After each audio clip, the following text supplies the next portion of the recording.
Көрінбейтін ұшақтар жайлы жалпы естіп көрдің бе? Жалпы көрінбейтін ұшақтар әуе кеңістігін барлайтын радиоэлектрондық жабдықтар мен көру индикаторларында көрінбейді десем түсінбей қалатын шығарсыздар.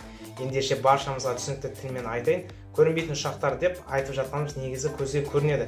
Бірақ диспетчерлердің ұшақтарды бақылап отыратын арнайы аппараттарында, арнайы радарларында көрінбейді.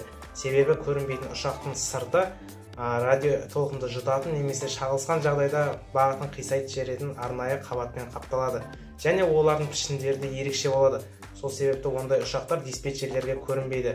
Осындай көрінбейтін тәсілді заманауи әскери ұшақтарда қолданады. Мұндай ұшақтардың ең үлкен пайдасы жауларымыздың көзіне түспей, әуе шабуылын сәтті орындап шығуымызға септігін тигізеді. Алайда бұлардың екі кемшілігі бар.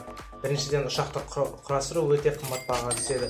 Ал екіншіден, бұл әдіс локаторға, яғни ұшақтарды анықтағыш антеннаға жақындаған кезде диспетчерлерге көрініп қалады.